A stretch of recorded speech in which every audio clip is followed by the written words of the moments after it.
Top 10 waiver wire adds for week 4. I'm going to start things off with the guys that are new to the list and then cover the guys that we talked about last week who are still available on waivers if you were not convinced that they were worth the ad, and now we know that you do want to grab them. And then at the very end, I will give you a top 10 list in order of priority, so stick around if you want the full ranking. Let's not beat around the bush here. The Raiders are low-key a mess, and they were beat down by the Marcus Mariota-led Commanders. We are still wildly underwhelmed by Ashton Genty's production. The offensive line is not good. Brock Bowers had a bad day. Jacoby Myers is still putting up mediocre numbers. But there is a positive takeaway here. Tre Tucker is continuing to improve on the promise that he showed last season. Heading into the season, not gonna lie here, I love Tyquan Thornton on the outside to shine, and make no mistake, I still hold that candle. However, this is not the time for take lock. Tucker has had 2 good showings in a row. He has solidified himself as a starter for Vegas, and Geno Smith clearly likes him. And actually, I take that back. It's not just 2 good showings, it's 3. Week 1, the targets weren't there, but he did get the touchdown. Week 2, no touchdown, but he had 8 targets. Week 3, combined it all into an insane 145 yards and 3 touchdowns. And before you say it was garbage time, Tucker was used throughout the entire game. The Raiders' offense isn't trustworthy, and there might be a lot of garbage time here. And clearly their defense isn't trustworthy either. But Tucker is what I am really growing to trust here. He is an integral part of this offense, and Jacoby Myers is great, but Geno Smith is going to continue to push the ball downfield, and Tucker is in line to potentially outproduce Jacoby Myers. While we shouldn't overreact and think he's all of a sudden ascended to a superstar, he is absolutely worth a waiver ad. Do not forget about the Thursday night game. Devon Achane is still the RB1 there, but Ollie Gordon is a must roster. Heading into the season, we talked about this. Gordon was a strong late round draft pick in your fantasy drafts because it became very clear that he just flat out outperformed Jalen Wright all preseason, and the final nail in the coffin was definitely that Jalen Wright injury that just opened the door wide open for Gordon to be the clear direct handcuff to Achane. What we didn't know was whether or not Gordon could offer some standalone value, and the answer is an emphatic yes, he absolutely can. Achane had 12 carries, which is about what we expect for him, and then he thrived on receiving work, while Gordon had 9 carries for 38 yards and got a touchdown. Again, there is no threat to a role change here, but we knew that there was space for a back to play a complementary role to Achane on the ground, and Gordon's got that. Now be cautious. The snap count is still very aggressively dominated by Achane, but Gordon is absolutely worth a roster. When rookies pop early, we pay attention. Now, here's the thing. At this point, I don't think that we can count consistently on Tory Horton to be the wide receiver 2 above Cooper Kupp. Kupp had 7 receptions on 9 targets for 90 yards last week, and he was looking like his old self. This week, he saw a reduced workload, and it was Horton that had the bigger day. Snaps do matter. The snap count was essentially even between the starting 3 receivers, and the routes was literally dead even. Now, we do have to consider that this game was a blowout, a solid 10 minutes into the game, and that might even be a little generous here.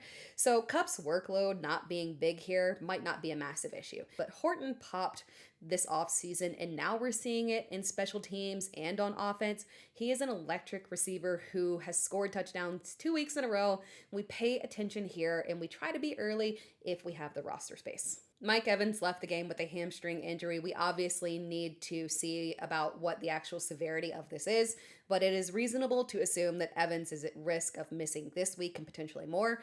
Chris Godwin wasn't expected back into October with an estimate of week 5. Now, obviously, they could push up that time frame, but rushing a key veteran back from a major injury isn't really worth the long-term damage here. Now, if Evans is out and Godwin can't return yet, Sterling Shepard steps into an immediate increase in volume and would be flex-worthy.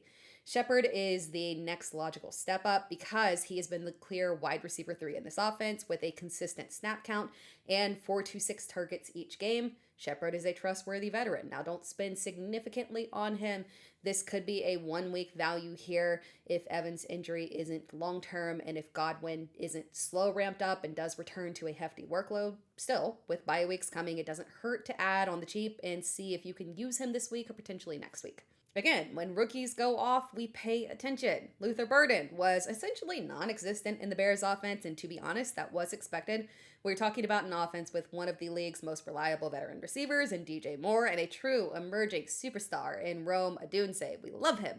Now you mix in the fact that you've got a first-round drafted tight end plus an existing tight end that the Bears do love and paid. It was always going to be difficult for Burden to find a path here. But you don't have to find a path when your coach actively decides he is going out of his way to literally scheme up plays designed for you. That is huge. Now temper your expectations because this is a crowded offense, but in deeper leagues you can look at Burden and see where this role develops. Another week, another strong performance from Tyquan Thornton where he separates himself from the older veteran receivers. Now this is a tough one because it stands to reason that his role could literally evaporate when Xavier Worthy is ready to play, and it seems like Worthy is close. Now, Worthy and Thornton's roles don't have to conflict immediately because Worthy would get the more varied usage all over the field, and Thornton would likely stick to being specifically a deep threat. With the way the other receivers haven't really been reliable, plus Travis Kelce looking a wee bit cooked, realistically, Thornton can be the second look here. Now, remember that Worthy could attempt to play through this injury and just not be able to do it. So that's another factor as to why we're looking at Tyquan Thornton. But the other issue here is that we have a very clear timeline on Rashee Rice. So essentially, you've got a potential 3-week window for Thornton realistically. Prioritize other receivers with clear permanent roles like a Tre Tucker. Focus on Thornton in deeper leagues. Ja'Cory Krosky-Merritt got the goal line touchdown here after Terry McLaurin was marked down at the 1 after a deep catch. That was painful, but make no mistake, this backfield is a committee.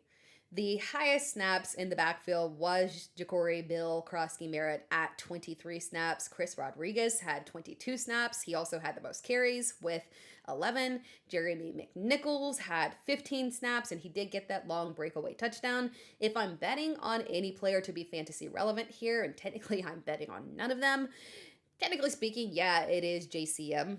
But with all the injuries, you might be looking for depth to your bench, and technically you can turn to Rodriguez here. Again, Rodriguez was the least productive running back of the group, but in terms of snaps, it indicates that he is probably the safer bet than McNichols, and JCM is already over 50% rostered. Now, technically speaking, you're probably better off targeting some of the handcuffs that we already talked about last week, like Woody Marks and Kyle Monangai, right?